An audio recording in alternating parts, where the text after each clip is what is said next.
Yo, what's up, everybody? It's me, Dion Brown, your brother, your friend. I'm the host of the Man vs. Brand podcast, and you are definitely listening to your newest episode. Hey, everybody. All right, so I want to talk to you about something that I imagine you as thought leaders, you as executives have thought to yourself, what if I became a coach?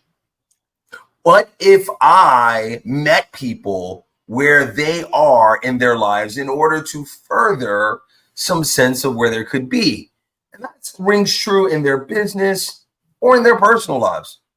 How can I take the skill sets that I have right now, leverage my time in whatever vertical I've been in, whatever industry I'm currently occupying, and use that to empower others? You may ask yourself, is coaching in fact for me? Now, I can tell you a story about how I got into coaching because so much about my entrance into the path was around productivity, around wanting people to be productive, happier folks. And I recognized that one of two things was going to happen. You were either going to make more money or save more time. Right? You were either going to use the same hours that you had. We're going to figure out how to make you more productive in terms of revenue, or I was going to make you more productive in terms of how you spent your time so you could spend the rest of it with the people doing the things that you really love to do. Now, my way into it is not going to be everybody's way into it. And to speak to alternate paths and ways of approaching, I have the CEO of Conquer Your Business, Erin Marcus. Now, I've been on Erin's podcast. Not sure if it's going to release by the time this comes out or if it would have released before. Doesn't matter, because on both shows, you guys are going to be in for a treat. You're going to love the information that you get. Erin is amazing at storytelling, driving home points. So this is going to be one where you definitely want to get your latte, grab a seat, put your earpods in. You definitely want to get into a nice run on the treadmill, get your breathing in a nice rhythmic pattern, because this is going to be something that you want to sit through for the entire thing. All right. I'm going to talk less, let her talk more. Erin, why don't you introduce yourself to the audience? Oh my God, no pressure here. No, seriously. I'm listening to your entryway into coaching and I'm thinking, how did I get into this? Kicking and screaming. That's how I got into it. There you go. Not the same path, but here we are. So officially curated sentences here, right? I am Erin Marcus, founder and CEO of Conquer Your Business, where we create business and branding strategy, keyword strategy, that build multiple 6, 7, multiple 7-figure businesses. Beautiful, beautiful. So would you consider your company and your approach to be like more consultative, strategic, or implementation? I was going to say implementative, but I feel like that might not be a word. Work. That might not be a word. The way that I describe what we do is I work at the intersection where what you need to do meets who you need to be to do it. Okay. Because the plan doesn't matter if you can't do the plan. So we start there. We start with the strategy. It's strategy over Insta tactics. Nothing makes me crazier than people spending their hard-earned money on just do this one thing, and then it doesn't work for them because it had no chance in hell of working for them. And then they feel not just like out their money, but they feel like a failure because it looks like it's working for everybody. So why didn't it work for me? So I don't know if you can tell, I can't stand that whole approach, but it's all about the unique strategy for what you're trying to build with what you love doing, with what you're trying to create, but also working around what you suck at and hate doing. Because I don't believe, like, having your own business is hard enough. We don't need to, there's always going to be parts that aren't your favorite, but we don't need to just put the whole, whether or not we win or lose, depending on something you hate doing. And this is why this whole intersection of who you need to be to do it is so important. Yeah. Because the plan doesn't matter if you can't do the plan. Like, there's no information out there that you can't get your hands on for $19.99. Yeah. There really isn't. We Agreed. got, or free, right? There, buy a book. There's YouTube. Everyone in this space is doing massive amounts of free content. Go get some. But if that's all you needed, everyone would be a millionaire. So it really is this mixture of taking this information and then applying it, right? That's the key, is not just what it is, but how do you do it? How does we make it work for you? And then we do have some pieces of implementation, that varies. That's more tactical. So that's amazing. With that, though, I question how many entrepreneurs, business owner, executives that you work with recognize that they have a problem, that they have an opportunity space, that they have an area of need, and then don't want to fall into alignment with your solution. Right. So because I found, right, a lot of people will want to fix things and then be resistant. They don't actually want it. They don't actually. So, okay, I got two things about that. Number one, I owned a franchise for, my intermediary step between corporate and complete small business owner was a franchise. And I ended up, because I got my franchise to the top 10 out of 200 offices in about 18 months.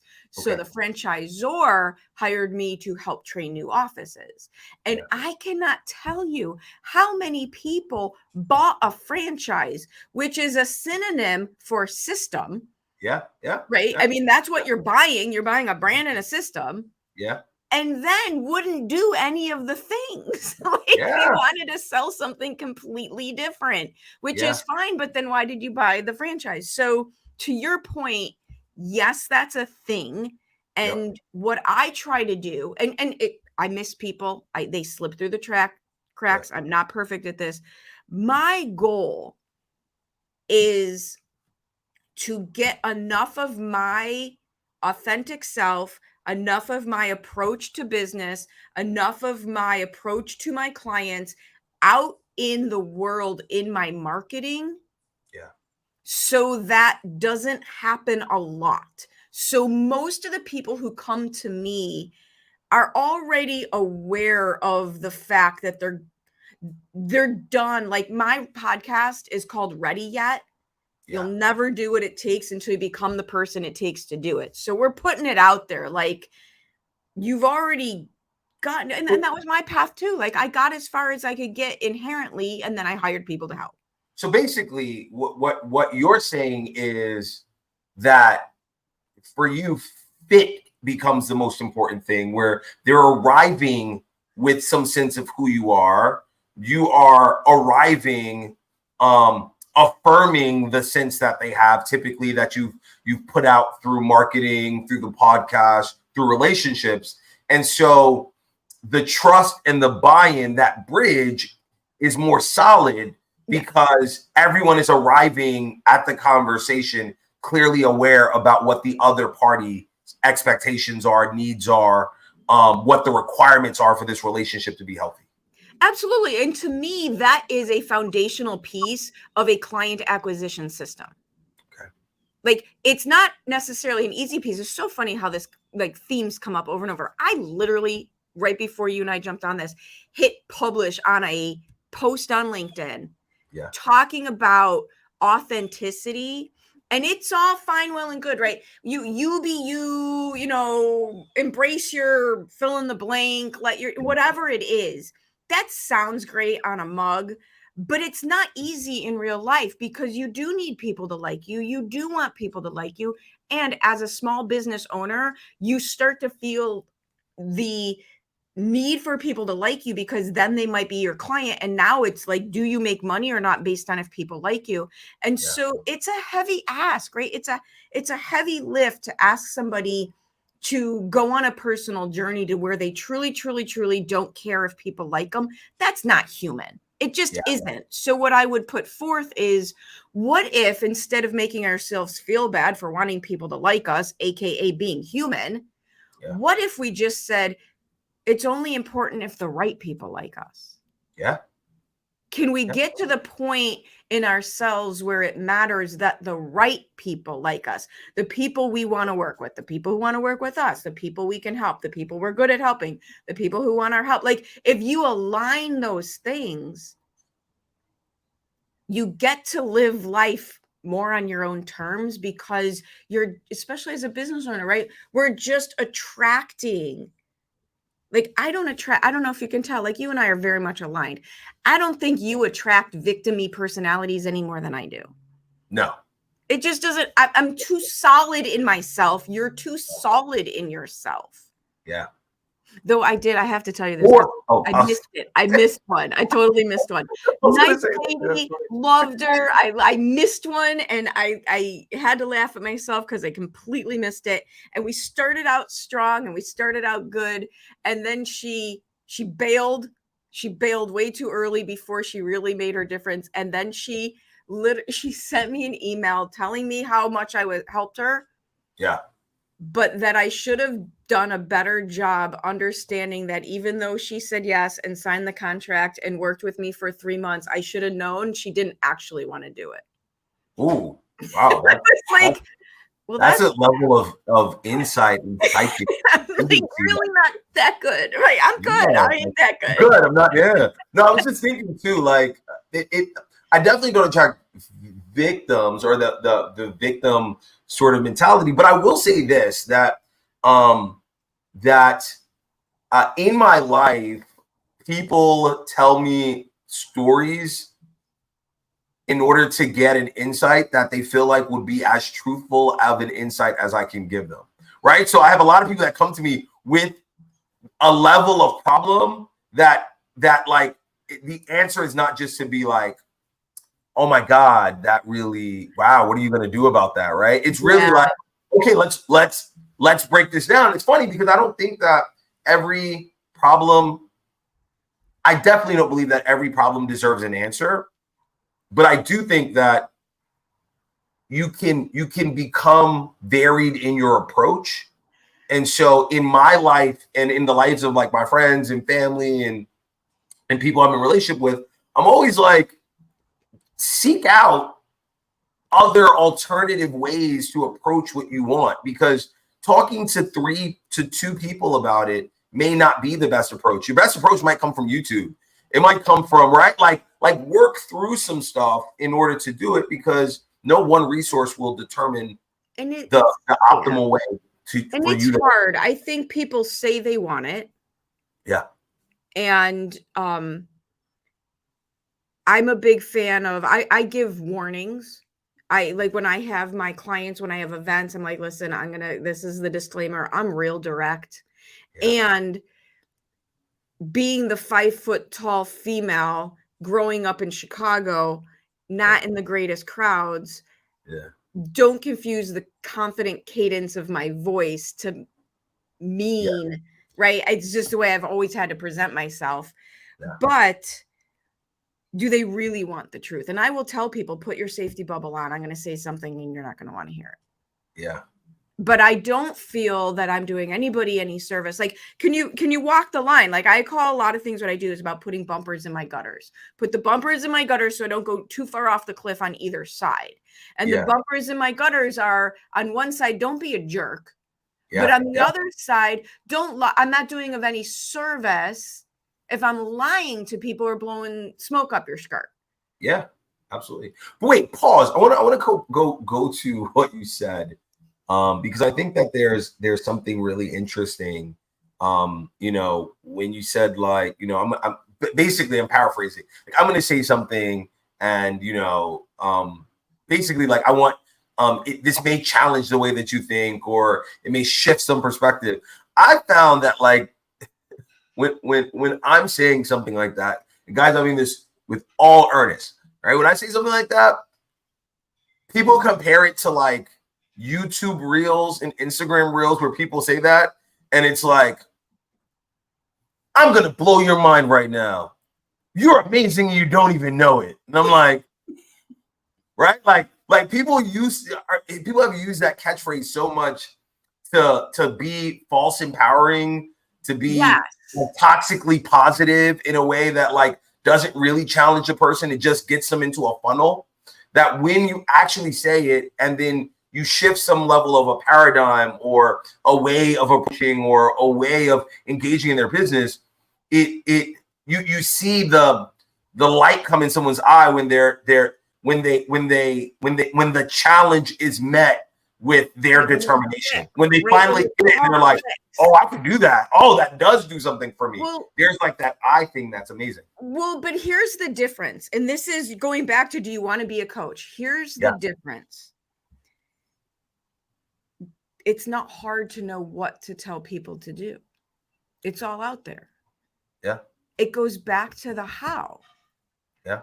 The reason you're getting the aha moment response is because you're breaking down how to do the thing that they want to do. The disconnect is, well, I got it. It's over here. And this is where I think, people are either dialing it in or they're pretending because they think, well, I'm supposed to go back to this authenticity thing. I'm not supposed to care what anybody else thinks. Yeah. And what ends up happening, but they really do. Yeah. They really do. Because nobody, and my attempt with my post today was about, that's not possible. Yeah. You be you is impossible for the human brain that was literally, its job is to keep you alive, and you need other humans to like you to keep you alive. So the whole you be you thing, it ain't going to happen. Your neuroscience isn't going to let it happen. But what is possible? What version of it can we do? How do you make it possible for you to do whatever version of that gets you to your next step? And when you can break down the goal, right? When you can break down the distance between the cliche and, the highlight reel and the place someone is right now, and give them some insight on how to get from one to the other, those are the aha moments. Yeah, guys, I think she's really breaking down something amazing. If you ever hear about people using any of the phrasing that talks about speaking to the gap, working through the gap, this idea that there's a space in between where you are and where you want to be, this is so much of what coaching is about. It's about getting someone in their gap space, and not just in their gap space from what's immediately recognizable, but in their gap space, in gaps that you see because you have time spent in a business type, or you can leverage experiences. You understand trends and you understand cycles that are happening in the world and in business and in the economy. And so you can give them a gap that they might not be aware of. So, Erin, I want to ask you this. How did you become a coach? Kicking and screaming. Kicking and screaming. Give me what that means. Okay, so on accident, on purpose, how did I become, I'll do it this way. How did Conquer Your Business happen?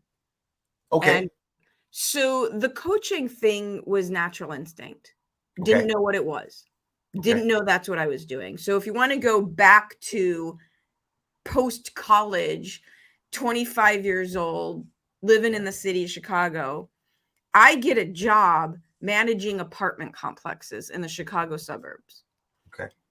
Who in their right mind gave 25-year-old Erin control over their multi-million-dollar asset? I don't know, right? Now that I'm old and I'm going 25, oh my God, but that's what it was. Yeah. And I had a several-year career in that industry. And every assistant manager, every leasing agent, every pool manager that ever worked for me was promoted to manage their own building. Yeah. And to me, like, my natural inclination, I just love doing that. Yeah. So, right. So that was that situation. And then, you go through a couple challenges in your career. Yeah. Step. And I end up at a insurance brokerage firm where I had my own department. I was there for 12 years and I had my own department, but some of the things that I was doing there was helping to create a different way of working with insurance carriers. If you've ever worked with an insurance carrier, coming up with a different way to work with them is not, this is not an easy thing to do, right? But that's what we were doing, and getting money involved, right? Paid differently, accounts versus individuals as clients. Like, we changed the whole face of this niche industry we were in. Yeah. And I also at the time had amazing mentors who were bringing me into rooms that were way above my pay grade. Yeah.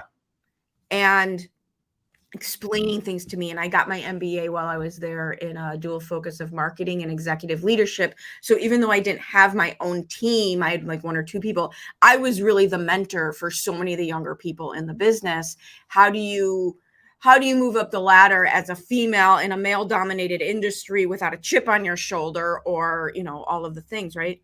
Yeah. And in that business, I also was working with our clients on how to grow their businesses. It was part of my job. Yeah. I was coaching and consulting, and I didn't know it. Yeah. Then after 12 years, I leave there and I have this franchise. Yeah. And this is where it started to become clearer. I get hired by the franchisor to help launch and train new offices. I'm speaking at their national meetings. I'm speaking at their regional meetings. And at that time, when it was that business had to do with families with aging parents. It wasn't home care. It was downsizing. And that business was geographically based in the North Chicago suburbs. And when it was my turn at the networking event to have the spotlight and talk about my business and, this is what we do, everyone there was going, yeah. We know you help families with aging parents.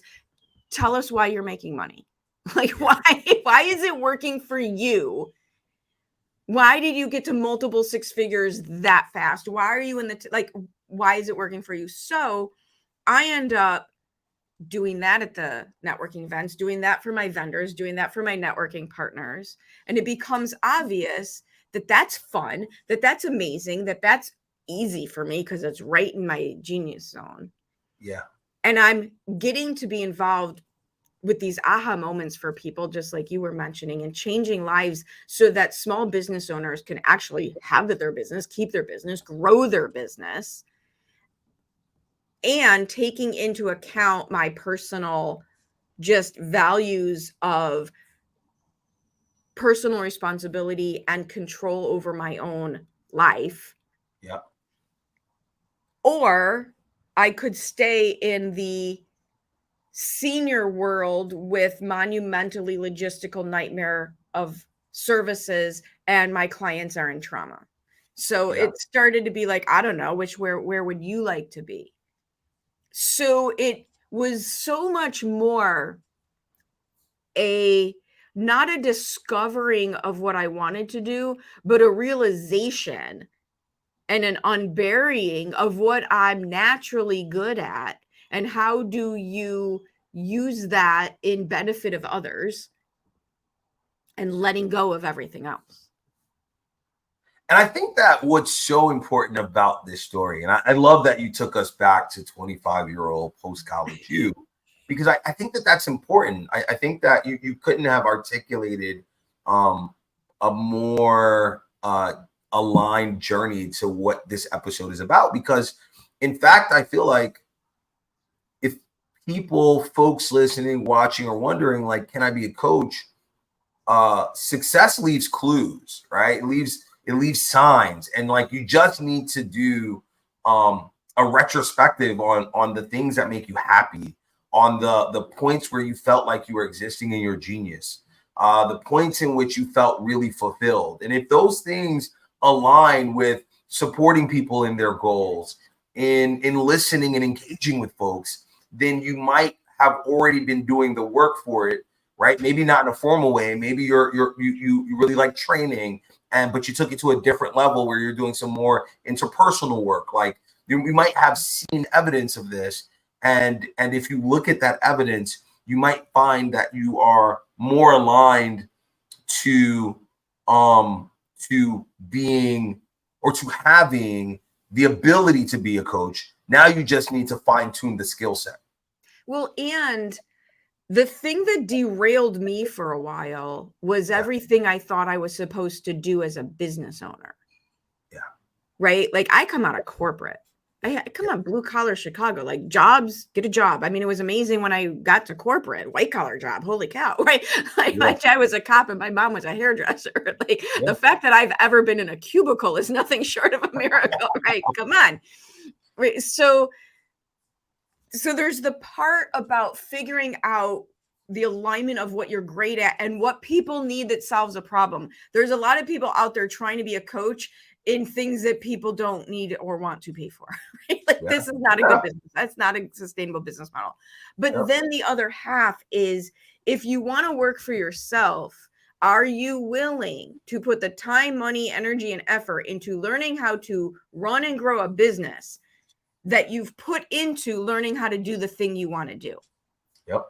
Because the things that derailed me were the negatives I brought with me out of corporate. There's some positives, but what happened is I walked into this world thinking this will be great. I had accolades, I had bonuses. Erin's so smart. She got promotions, she got awards, blah, blah, blah, blah, blah. And then when I was truly, truly, truly out on my own, what you realize is you were amazing, smart, and brilliant on a very narrow path that somebody else created. And all you did was follow it. Yeah. And that's not a fun moment. And I think also, right, like there are so much of what you will need to do is what you will also need to prescribe others to do, right? You need to focus on the 20% of things that are going to bring the most growth, right? And the most revenue. You need to simplify your tasks so that you are focused on, you know, what are those things and how can I embody those things, right? And so what we tend to want to do is to do all of the vanity work, right? So it's like, I want to get, and we talked about this on your podcast, right? So I want to focus on the branding. I want to spend so much time on making sure the website's right, making sure the business card's right, making sure they match my brand, making sure that my LinkedIn profile makes me look like a coach and has like a lot of recommendations. And then you realize you haven't done much lead generation. You haven't done the work, right? You haven't done the work. You went to work. Exactly, well, right?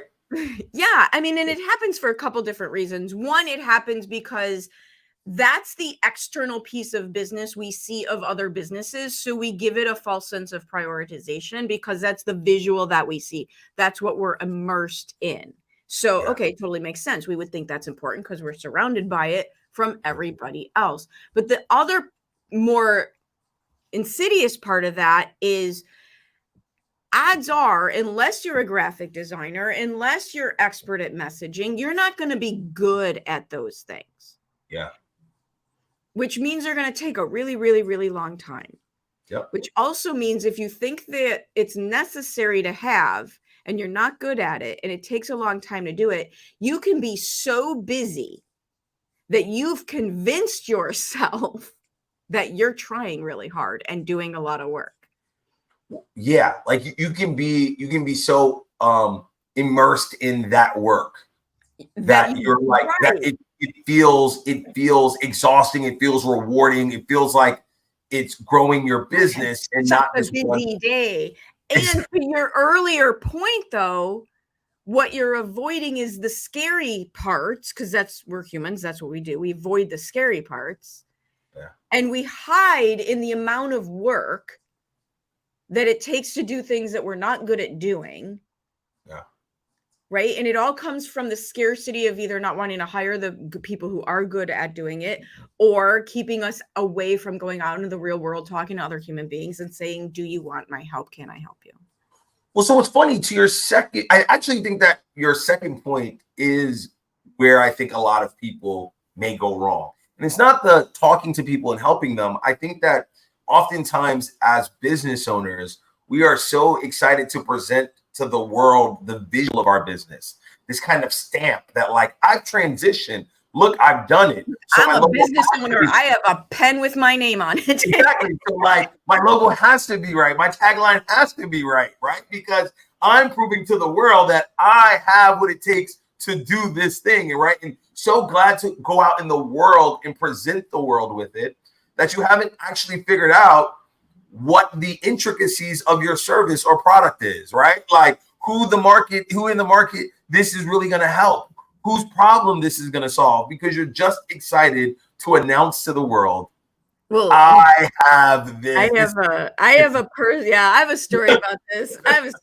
This is something I watched over and over and over again. It breaks my heart too, because I've seen great people fall into this trap. Yeah. And this goes back actually to my whole thing about Insta tactics. Yeah. That why the Insta tactics don't work. One of the very well marketed tactics is speaking. Right? There's amazing coaches out there doing amazing things, teaching you how to speak and how to sell from the stage. Yep. And there's an art to it. And I personally, it's a great tactic. I use it. So I'm not saying the tactic is wrong. Yeah. But I have watched several very wonderful humans get really good at selling from the stage. Yeah. However, not so great at delivering on their promise. Yeah. Right? You want to kill your brand?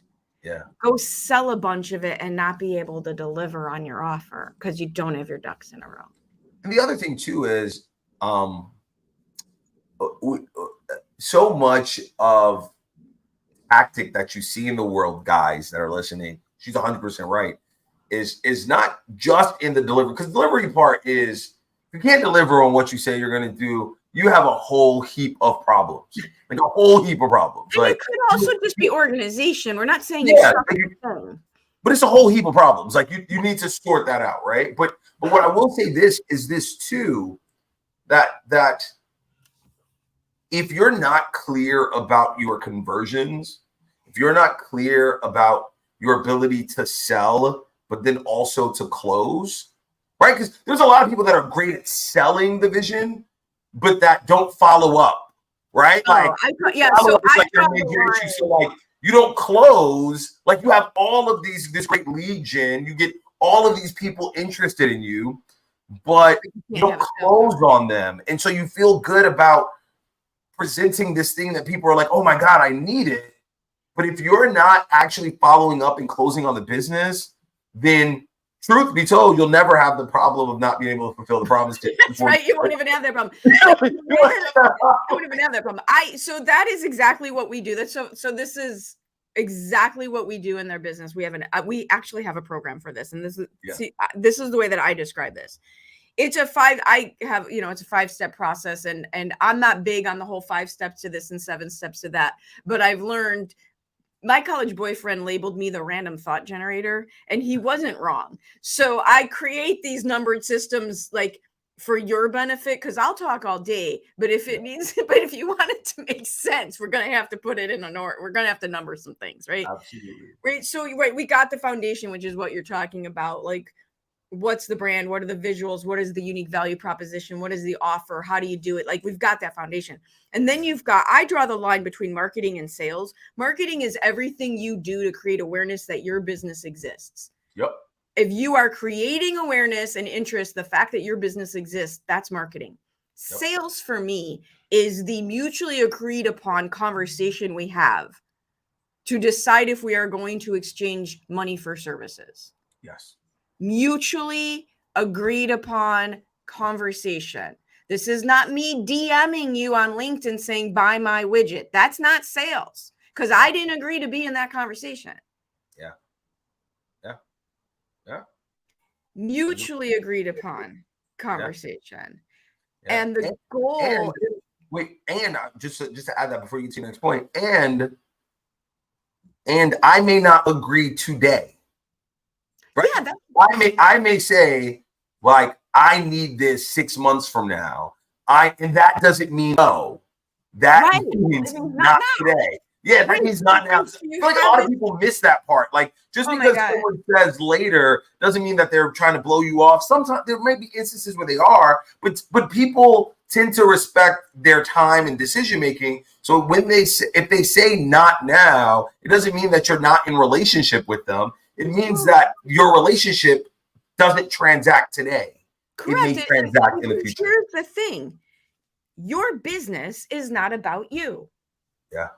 Your business is not about you. Your business is about the clients. And solving their problem, which means and the problem that we run into is in a sales conversation, when someone says not now to us, we take it personally. We've suddenly made our business about us. Yeah. So we slink into a hole instead of continuing to treat that person as if they were inevitably becoming our client. How different would your business look like if you treated everyone who said no to you as if they were inevitably going to become your client? Yeah. And not make it about you? Yeah. Right. So really, it's step one is the foundation. Step two is everything you're doing to grow your audience. Like, here's a great example for you and I, because earlier this week, we recorded my podcast. So for me, that was a re-engagement tool for my audience. They already knew me. But for you, that was an audience growth tool because I introduced you to my audience. And now we're flipping it. For you, this podcast is a nurturing and engagement situation. Your people know you. But for me, it's a growth tool because I'm getting to get introduced to new people, right? So it's the foundation. It's the create awareness and growth. Then it's engage and nurture. Then it's conversations. Yeah. Then it's follow up, tweak the system, measure the system, repeat the system. Yeah. Yeah. No, I think that, right, like coaching guys will tend to fall into, and you may agree with this. For me, I'm going to give it I'm actually going to give this a random number because I haven't spent what I specifically coach in. It doesn't necessarily speak to these three things, but I feel like so much of coaching, when you really look at it, does, right? Leverage. Who are people in your life, things in your life that you can utilize to make your task simpler because they're more efficient at it. Whatever that thing is, right? Whatever is more efficient than you are, how do you get that? How do you implore that thing? How do you use that thing in order to further your goals, right? Systems. How do you allow for scale by doing something that is not based on an individual approach, but an approach that can be adopted by others, right? So that's 2. 3 is time, right? Like, how are you spending your time? Are you time blocking for the things you need to do? Are you not time blocking? Is an hour of your time worth X and you're using that for something else that is actually worth less than your time, or that someone spends less time doing it, which moves into the conversation of systems and leverage, right? But ultimately, time becomes a great determiner of the trajectory of what we're doing, because how we spend our time. You show me how you spend your day, I'll show you how you spend your life. You show me what your business is doing day to day, I'll show you where your business is going to go based on what your business is doing, right? So when we look at coaching from those 3 sort of pillars, and I imagine there are more pillars depending on where you are in what you're applying to coaching, you find that people that, especially entrepreneurs, come in with this sense oftentimes of like, I want to create chaos. I want to disrupt. I want to change. I want to reconstruct, right? And so much about coaching is also grounding them in the tactics, the strategies that have a median chance of making them successful at it. Well, so I think one of the things, now you're in New York, but here in the Midwest, we have this thing about work ethic, and that if it wasn't hard, it wasn't worth it. Like, that something has to be hard in order to produce, right? You got to work hard. Right? She works hard for the money because, yes, we're old and that's our musical references, right?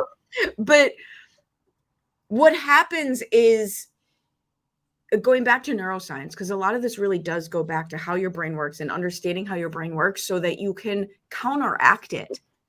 Truly counteract it. When I think about how our brains work, it's amazing. Any of us are pulling off anything. Okay. So let's just call it what it is. But we fall into this thinking that it has to be hard in order to work. because that's what we're taught, blue collar work ethic, yay. And we also think that it has to be exciting, that it should be exciting. And it took me a long time to realize the most thing I want is for my business to be boring. Like it means, and it's hard. It is hard for an entrepreneur who is by nature driven, who wants to do all these things. You're usually a little ADHD, where we're going to be real high D's, high I on the disc analysis. Like it's hard. Like we are going against everything that made us take the leap into owning a business. Like everything that you need in your body to make you willing to take the leap is what is going to kill the business. Absolutely. Right? Crazy to have learned like the whole thing. Hello, hi, it's me. I'm the problem. It's me. Like you can't underestimate that.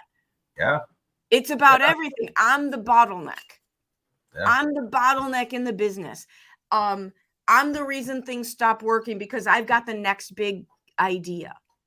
Yeah. I'm not the system, do things over and over again. I know very few small business owners, entrepreneurs who love the idea of doing the same thing over and over and over and over and over again. If that was true, we'd work in a factory. Yeah. And yet here we are in charge of things. Well, and also, right? Like we're also at our best. We are almost in digital activity factories, right? We're like, you are putting this piece together every day at this time. This email goes out every 3 days after someone joins. I mean, that's the goal. Like they get this email. I do it. 2 days after you meet somebody, follow up with them, right? Like you are almost in a factory, right? And it's I mean, there's a reason factories work. Exactly. There's a reason they're able to mass produce outcome. Yeah. Thank you, Henry Ford, right? I mean, there's exactly like if we were just putting doors on cars and then adding a headlight and then putting the gas pedal in all at different times when we chose to, like we'd still be on horses. We'd be giving carriages right now. We'd be carriages, right? Exactly. This is why, it's why the best thing you can do for growing your business is figuring out like, what are you great at? What do you suck at? What does actually have to happen? Like the way that I describe it is become a massive objective observer of your own behavior. Yeah. And are you willing to be the brave soul that it takes to do the work? Yeah. That wasn't the most fun part for me, to learn all the ways I'm, shortchanging myself, sabotaging myself, making sure this doesn't work. Like, that's not fun. Yeah. But it really comes down to what do you want and how bad do you want it? So I say it this way: marketing, sales, branding, graphic design, website. That's not hard. None of it's hard. And the reason it's not hard is because you can hire someone to do it. Yeah. You can pay people to do that. There's brilliant people who are great at it. You can pay them. They'll do a great job for you. The hard work is the internal mindset work, because you can't outsource that. Yeah. You have to do that. Let's talk about something, because you said shortchanging yourself, maybe, which I'm going to correlate to undervaluing yourself, which I'm then going to correlate to pricing. Oh. So I want to be a coach. I'm thinking about being a coach. I'm like, man, I make 6 figures out here in the world, right? I don't really know how much I'm going to make in terms of being a coach. I want to be a coach though, because I feel like I'm really led. Now, I found that people tend to, specifically in the beginning, and sometimes throughout their coaching career, you find out that they either price really, really low, so low in which you question like what they're actually doing for their clients. It's like, geez, I don't even know how you do it. Or so high that their target client doesn't match the price that person would be willing to pay for your service. It's like all over the place. That's like the outliers, but few seem to fall into the middle because I think because so often we will build a model based on what we're comfortable charging and not stress testing that model to find what the optimal or reverse engineering is. Or reverse engineering. I can't tell you how. I mean, reverse engineering a business, the math part. Yeah. This is what I mean. If you put the time, money, energy, and effort to learn how to be a business owner, it's not fun because pricing in the beginning is a gut answer, not a math answer, because you're not going to close sales if you're asking for more money than what you can energetically hold and ask for, because you're not going to say it. You're not going to be able to say it, right? So when I work with people who are just starting, when we're just starting, pricing's a gut answer because we can run up the stairs. You can just raise it, sell 3, raise it. I have clients who we have tripled their income in less than a year with the whole, I didn't care where she started. The rule was sell 3, raise your prices, sell 3, raise your prices. And I didn't pick the amount she raised. And one time she only raised it $20 and one time she raised it $1,000. Yeah. But once we're past that, it's amazing to me how many people have not reverse engineered their pricing model to make sure they have a profitable business. Because a couple things to consider, whether there's a million different ways to make $1 million business. Yeah.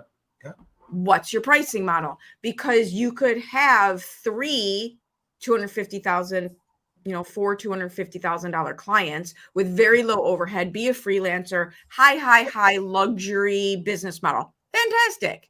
$1 million. Fantastic. Or you can have entry-level clients who can't afford that and you need a machine in order to serve them. Yeah. What's your profit margin?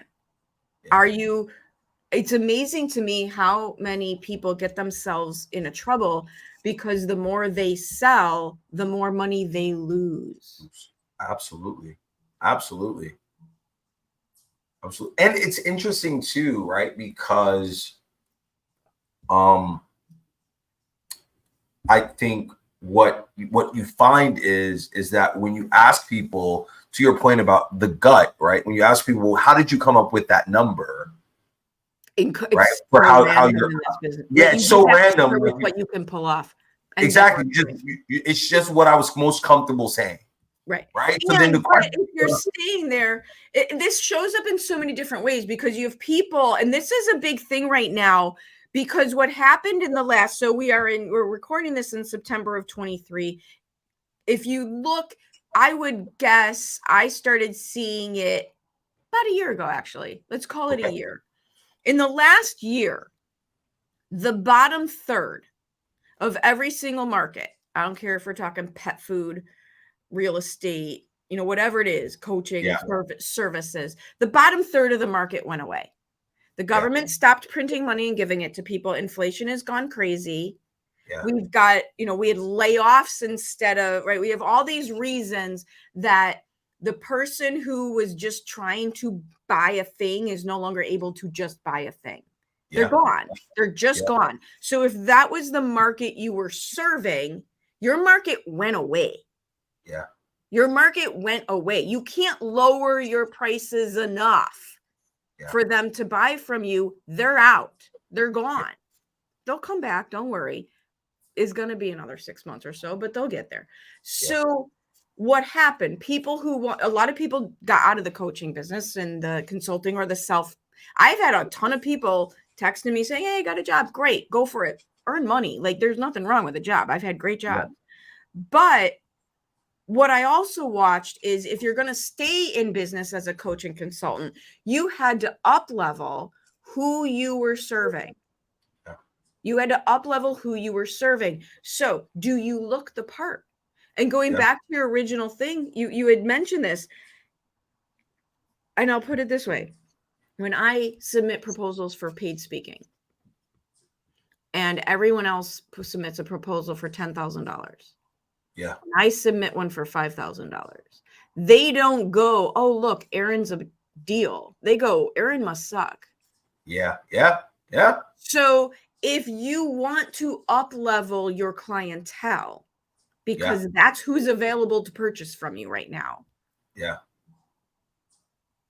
They're not going to look at your prices if they're too low and think you're a deal, right? Yeah. Bloomingdale's, Abercrombie, is Abercrombie and Fitch still out? Hollister, I don't know what brands are. It's been a hot minute, right? Like Hollister people, Abercrombie and Fitch people, those are t-shirts and sweatpants. Yeah. But they're not buying that same t-shirt and sweatpants at Walmart. Yeah. Bloomingdale's people won't buy something at Walmart prices. Yeah. Yeah. Because they think it's less than. Yeah. And I think, right, like to that point, that person doesn't harbor the same mental ceilings, the same questions of self-value, the same approach to whether you're worthy or not that you do. They're just looking at who you are, you know, what references you have or what work you've done, how much you cost, right? And so when we start to remove our own biases, our own self-doubts, our own thoughts about, whether we can or cannot, right? And we start to price based on what our value is, what we bring to those talks, to those masterminds, to those workshops, to our clients, and start thinking about them and what they're going to get from it. Like, how much is this going to improve your life, your business, your bottom line, improve your revenue? When we start to think about their improvements, then we can start to more adequately price ourselves and feel really good about it, right? Because there's no point, Erin, to price yourself and every time someone asks you your price, you start to under negotiate yourself. Oh my God, I say that. Which is the thing. Like, people will under negotiate themselves. It goes something like this. My services are $5,000, but you're part of my group, so it's $4,000. But you know what? I really like you, so let's do it for $3,000. And you know what? It's September, so we're doing a back to school special. So I'll give it to you for $1,000. What do you think? Wait, no, let me give you one better. I'm gonna role play with you. So my price is $10,000, and then you pause, and I go, "Oh, is that too much? I can actually do it for $8." Right. And then you pause. You haven't said anything. You haven't agreed or disagreed. They haven't said anything. The way that I learned sales is this. Well, there's two parts to this. Number one, your price has to roll off your tongue as easily as you say salt or pepper. So I was taught sales with, you put a Post-it note, $10,000, salt, pepper, $10,000, $10,000, pepper, salt, $10,000, salt. But right, you just got to roll off your tongue. And the other thing was, say your price and stop talking. Yeah. And then you play a game. It's called the first person who talks loses, except they don't know they're playing. Right? Yeah. And it's not about being manipulative. It's about getting out of your own way. Yeah. And I'll go one further for you, because I've worked with a lot of real estate agents. Yeah. And I call it, have some empathy in your sales process. Have some empathy in your sales process. So, for example, a realtor will be on a listing, on an appointment to get a listing. Yep. And they'll get to the point with that prospect where they'll say, I think we can sell your house for $350,000. And the prospect will say, oh my God, I thought for sure my house was going to be $500,000. Yeah. And right away, the realtor will jump in a defensive mode. Well, I did this and I did this and I know this and this is this and this and this and this. Now, you just made your business about you and your insecurity. That person just found out that what they thought was going to be $500,000 is probably going to be $350,000. Can we give them a minute to process before you make it all about you? Yeah. Yeah. No, we don't realize it. 100%. 100%, right? Because we're internalizing anything that feels like it's a no, headed towards a no. Or it's a question about our abilities. Yeah, right. I did my research. Exactly. It's not a question of, whether the person believes you or not. It's about them having to accept that there is an alternate thing that they had not considered that you have just brought them. Whether they agree to it at the end or not is ultimately up to them. But there is this moment of reckoning where they're like, I had a thought. Right. I worked with families with aging parents through the downsizing process. I helped 80 to 90-year-old people move out of houses that they had lived in for 50 years. Yeah. They didn't know how much to rent a truck for. Like they had, you want to talk about sticker shock? Yeah. They had no idea what hit them when we would start having this situation. And on top of it, they weren't happy about having to do it. And odds are they had some health problems.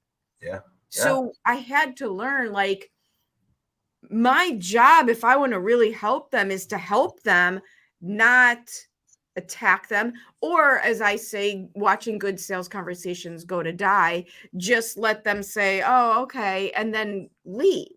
That's not of service. Yeah. Yeah. So lastly, I'm looking at your face going, this could go anywhere. How do you want to wrap this up? No, lastly, I think this is another thing when we talk about coaching, right? Like, do you want to be in a coaching business, right? Like, how likely are you to ask people for referrals? Me right? too. Like, right, as a person, right? Like there's like we once you get past this could be for me, you understand your business model and you start creating leads and you start servicing people and you finally priced yourself correctly, right? Then you're in the business of having people that have already used your service, that enjoy your service.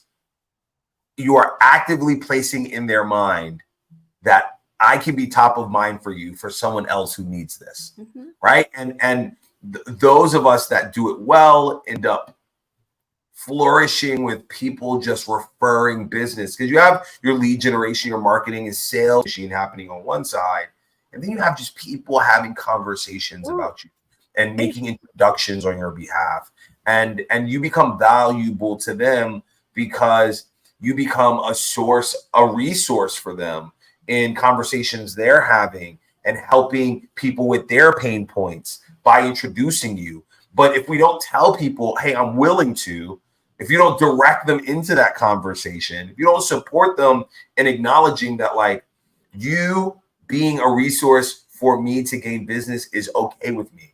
I want you to tell other people about me. I would love for you to tell other people about me. We can't expect them to do it. And so often I see people that have clients and they orphan their clients, right? Like, once the job was done, the person doesn't ever really hear from them again, right? Like, they'll get it. Right? It's that follow-up, and it's the relationship you're building. And I see this is a perfect example of the difference between telling somebody what to do and showing someone how to do it. We all know we're supposed to ask for referrals. You see this in financial services. Ask for referrals, ask for referrals. How? So what'll happen, this is the way to do it wrong. Here's the way to do it wrong.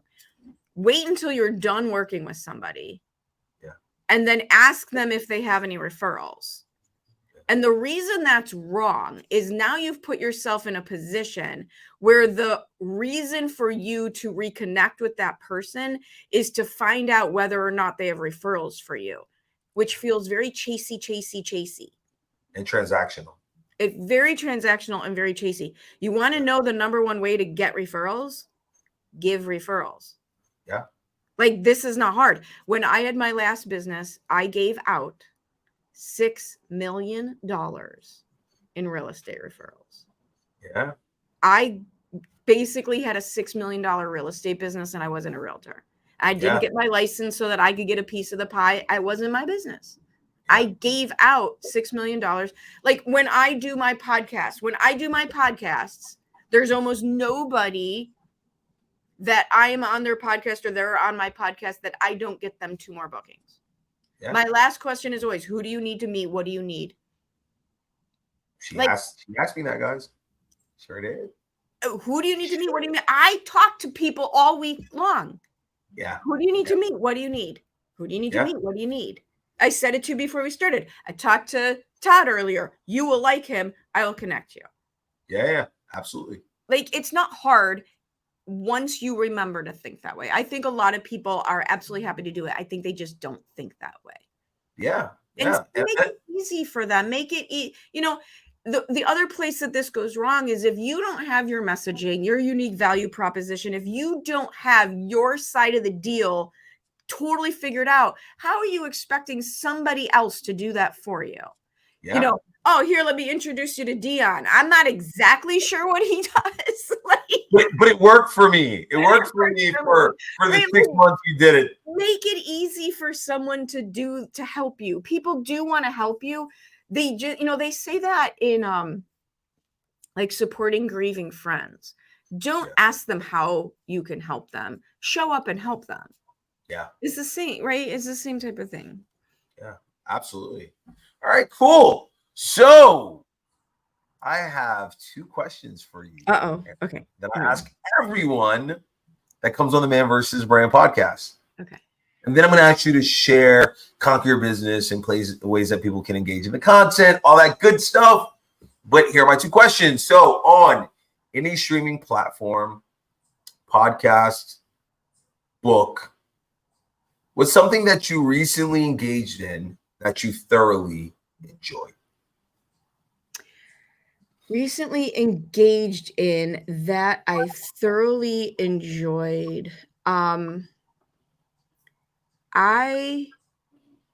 It's so hard because I absorb information like nobody's business.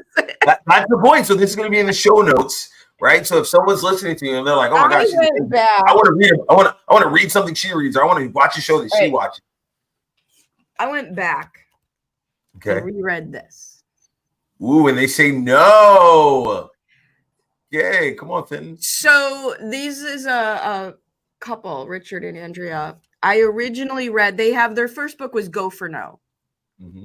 And I love, it's a little hardcore sales, but I come out of a sales background, a little hardcore sales, but here's something I love because it's very much in alignment with how I think about things.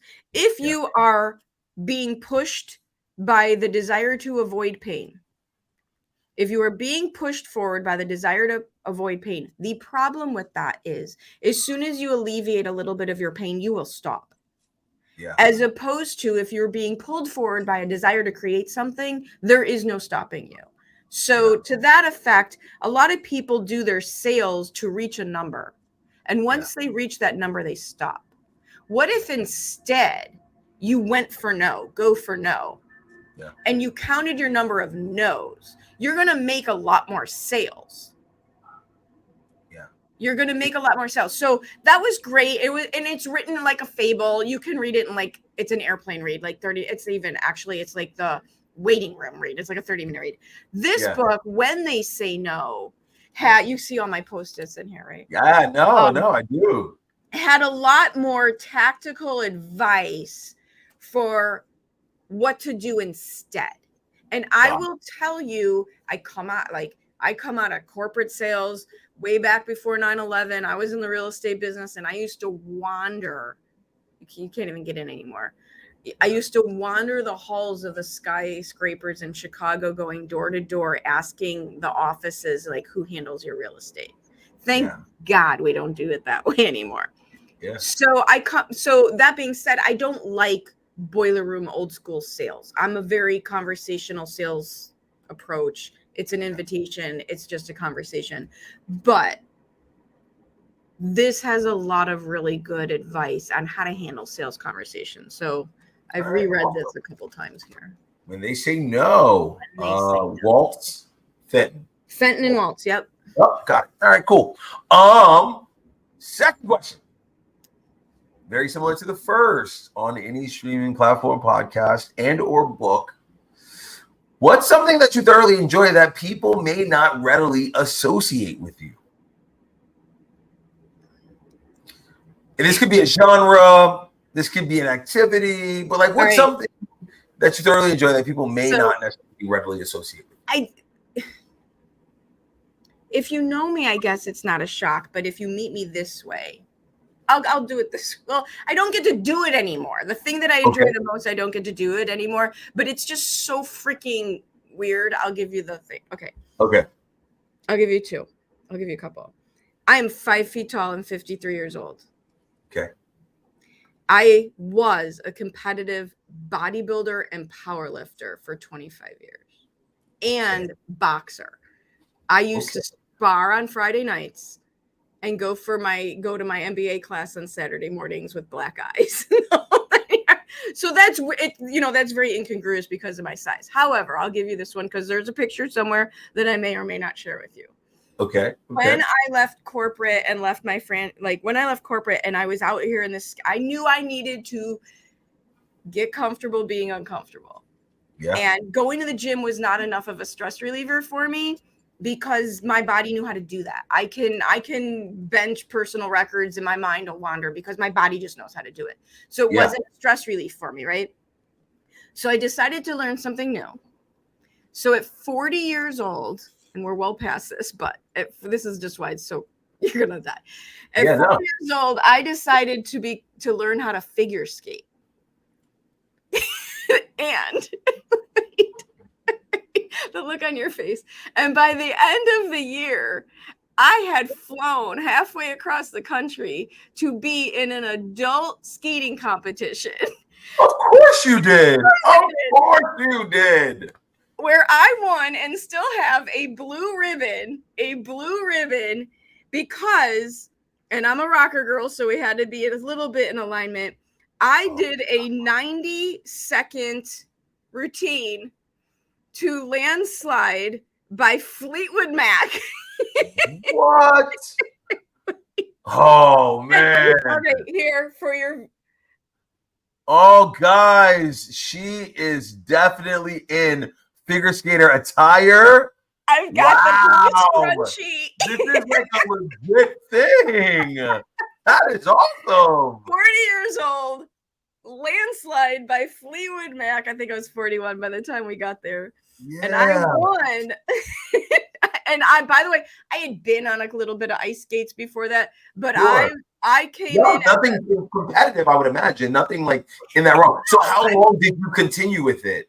I did it. Okay. I feel like that's gonna be an interesting story too, because I feel like you're gonna be like, I won it, and then I was just kind of like, oh, this was cool. I was done with that. Exactly. So I was done with that. I learned that. That was fun. Yeah. So I then went on my next year-long adventure. Okay. I roped one of my team members in going with me, and then she got pregnant and had to stop. And I went to trapeze school, 42 years old. I'm with a bunch of 20, 25-year-olds, and I learned how to do the silks, like pink. Wow. Oh. And I'm Whoa.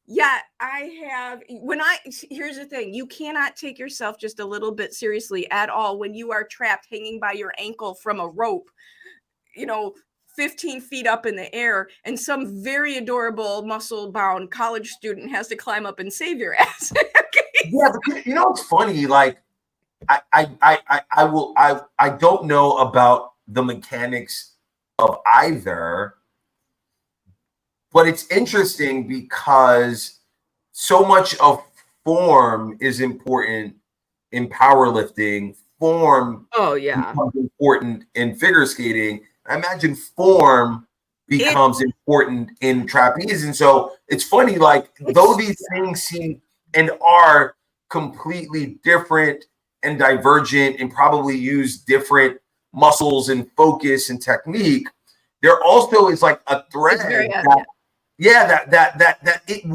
wouldn't seem apparent as I was doing them. Like it wouldn't be until after that I was like, oh, I went from this to this to this, right? But while I was going through it, they would just seem to be so different in the capacity, activity. Right. It's in the application, right? Like the reason I can do them, the reason I was able to do what I did. And again, it was hysterical because everyone else in the class is 20, 25 years old. But the thing about strength, physical body muscle strength, is it takes a long time to build, and muscle memory is an amazing thing.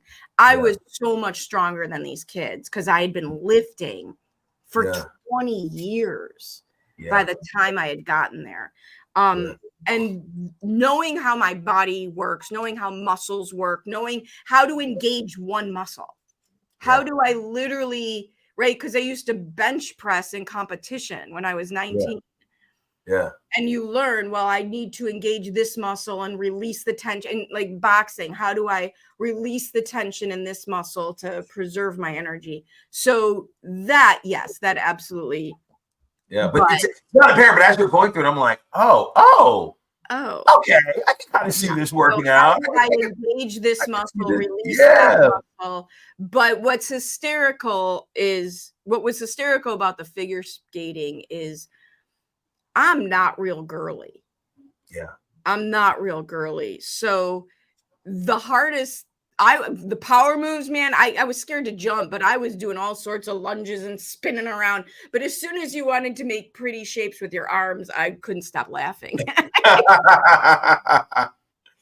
Oh my God. That is the very incongruous, not associated with me. And I continue to do weird crap like that. Thank you for sharing that. All right, cool. So if someone's listening right now, right? First, guys, I want you to pause this thing. I want you to go over and I want you to check out Erin's podcast. Just do that for me real quick. Just do that for me.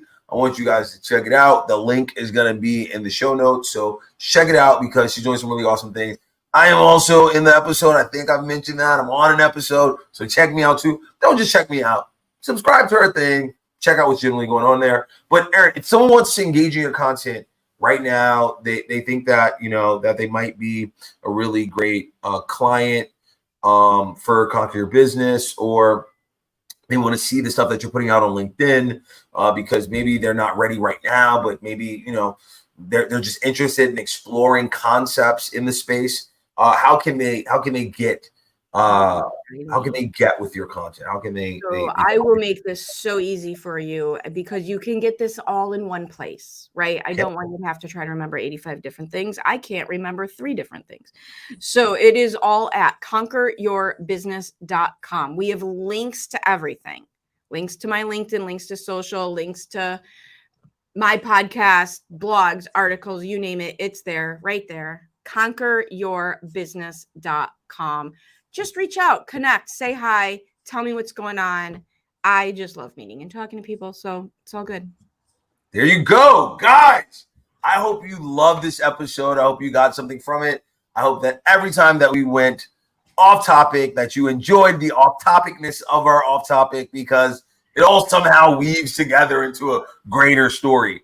The beautiful thing about being a coach is that there's no one way to approach the field. There's not one tried and true method to your coaching. But what you want to do is you want to find your success in median strategy, median tactics, median approach, median pricing, meaning that you're not just developing something for the sake of developing it and hoping that it works. You want to look at what works for a bunch of people, and then you want to ideate and evolve and create from that standpoint, right? Start with what's being successful for a lot of people, and then start to figure out what will be successful for you. Start to then differentiate yourself in that way.